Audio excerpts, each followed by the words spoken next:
अब तक हम लोगों ने परिवार नियोजन पढ़ा। अब परिवार नियोजन की विधियों के बारे में जानते हैं। परिवार को नियोजित करने की दो विधियां हैं। एक विधि है स्थायी विधि। कौन सी विधि? स्थायी विधि भैया। और दूसरा कौन सी है? नाम तो सब लोगों ने सुना है। इसका मतलब आप लोग चाहते हैं कि परिवार वृद्धि करोगे। अस्थायी विधि, अस्थायी विधि और अस्थायी विधि। भैया सबसे पहले हम लोग दूसरे वाले को पढ़ लेते हैं, पहले वाले को तो आसानी से समझ जाएंगे। अस्थायी विधि में क्या है? अभी हमारे माननीय प्रधानमंत्री मोदी जी ने कुछ समय पहले ऐलान किया कि लड़कों की शादी की उम्र 25 वर्ष कर दी जाए और लड़कियों की शादी की उम्र 20 वर्ष कर दी जाए।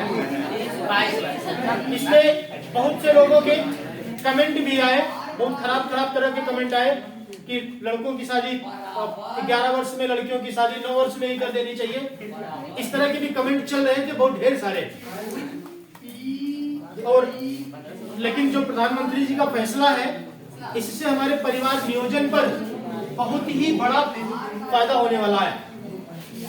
25 वर्ष और 21 वर्ष की अवस्था ऐसी अवस्था होती है जिसमें पति और पत्नी दोनों मैच्योर हो जाते हैं। सबसे पहला फायदा, पूरी तरह से मैच्योरिटी आ जाती है, कहीं गलतियां नहीं होती हैं। और माँ जो होती है उसे परिवार संभालने की बहुत बड़ी जिम्मेदारी होती है। किसी परिवार की सबसे खतरनाक जंतु सासू माँ होती है। ये बात गलत नहीं है, हमें जंतु कहने में कोई शर्म नहीं है। बहू को अगर छोटा बच्चा है, बच्चा रोता रहे, चाहे चारपाई से गिर जाए, कुछ भी हो जाए, लेकिन सासू चिल्लाएगी कि पहले वो काम करके आओ, तब बच्चा उठाओ, तब फिर काम करो आगे। अब तो शिक्षित परिवार हो रहा है, लेकिन शिक्षित परिवारों का मैं हाल जानता हूँ कि उन लोगों में थोड़ा सी ये स्थितियां ज्यादा है। गांव में क्या है कि गांव में सासू माँ बच्चों को उठा लेती है। भाई मूल्य से ज्यादा ब्याज प्यारा होता है, ये बात सबको पता है।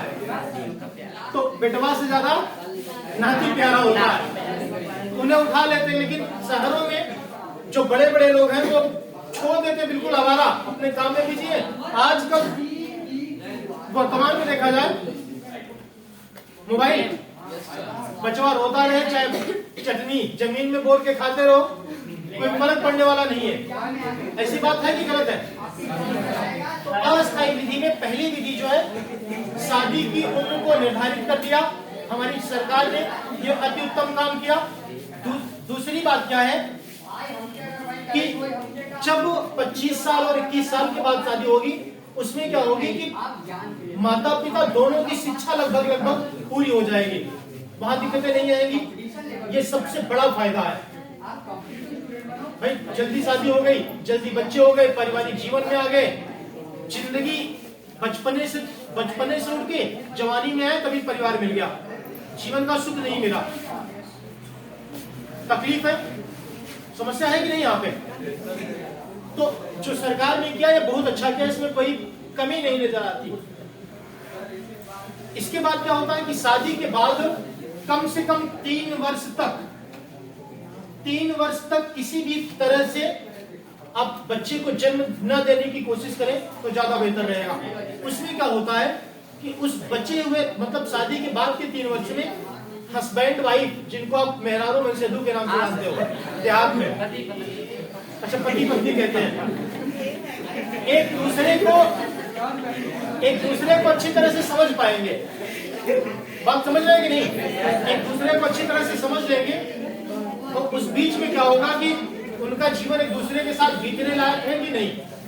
उस बीच में डिवोर्स होना तो डिवोर्स हो जाएगा, रहने लायक हो गए तो रहेंगे।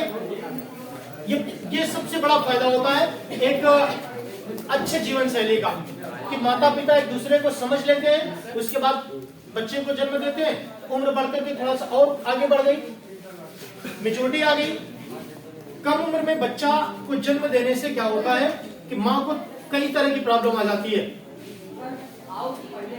अक्सर तक माँ बीमार रहती है, हॉस्पिटल का चक्कर लगाना पड़ता है। कारण यह है कि शरीर पूरी तरह से विकसित नहीं होता है। शरीर विकसित नहीं है, उसी बीच में गर्भ में बच्चे को पालना है, परिवार की जिम्मेदारियां निभानी है, ब्रेन पर 10, 20, 50, 100 गुना बोझ पड़ता है माँ को। माँ ऐसे दुबरा के टिटेरी हो जाती है।